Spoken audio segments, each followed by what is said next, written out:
Roger Federer described what happened in the opening game of his final against John Isner on Sunday in Miami as a dream start. Can dreams be planned? If so, Federer did his best to plot this one out beforehand.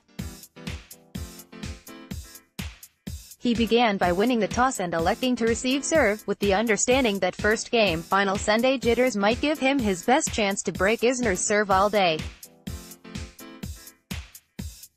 Then, when that game started, Federer looked as if had spent the previous 2 days locked in a dark room, breaking down Isner game film. He read the big man's serves, he read his forehands, he read which way he was going to lean at the net, he did everything short of taking up residence in Isner's brain. And when Isner shanked a forehand into the 10th row, he had his break. "It relaxes your nerves," said Federer, though he hardly looked the man who was dealing with any anxiety issues. "If you can hold your next game and go up 2-0, you know you're in the match and the other guy isn't. It's going to require something special from the opponent to come back." That last sentence could serve as the manifesto of the born frontrunner. Where many of us might tighten up with a lead, and start to worry about giving it back, Federer immediately felt as if Isner was going to have raised his level far beyond his norm just to catch up with him. Of course, Federer may have felt extra confident with an early lead against this opponent. Isner hasn't broken his serve in 7 years, and he didn't come close to doing it today. After losing the first service point he played, Federer won the next 20. He never looked as if he had to get his game out of second gear to do it. As amazing as Federer's service numbers were, they weren't unexpected. What was special about this performance was how well he returned.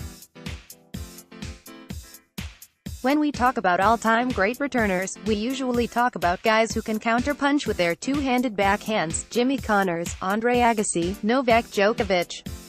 Federer obviously doesn't do that. Instead of counterpunching, he absorbs and redirects pace with his one-hander, puts the ball in difficult positions for his opponent, and, most important, simply gets as many returns back in play as possible.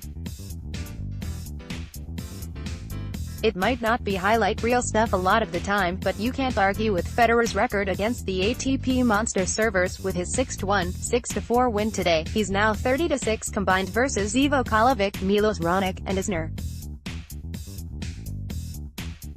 While this match had a dream start for Federer, it had a nightmare ending for Isner and the Miami fans. The American spent the last 3 games hobbled by a stress fracture in his left foot. Federer's title was the 101st of his career, and it made him the first player on either tour to win 2 tournaments in 2019. At the start of the season, you might have bet good money that World No. 1 Novak Djokovic would be the ATP's first multi-tournament winner. But just as Djokovic had a meteoric resurgence in the middle of 2018, the 37-year-old Federer has answered with his own over the last month. When Federer lost to Stefanos Tsitsipas at the Australian Open, and Djokovic and Rafael Nadal stormed to the final virtually unopposed, it looked as if Federer's time at the very top of the game might finally be coming to an end. Since then, Federer has beaten Tsitsipas on his way to the title in Dubai, reached the Indian Wells final, and won Miami. Meanwhile, neither Djokovic nor Nadal have played a semi-final since the Aussie Open.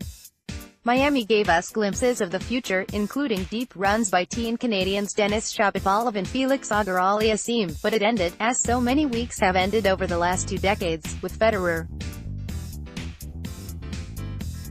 What did we learn from Federer 101?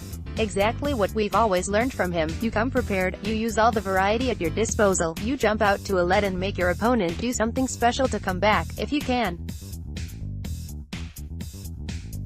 "It's a dream come true to be standing here, 20 years after he made his Miami debut," he said on the podium afterward. In Federer's world, dreams, it seems, really can be planned.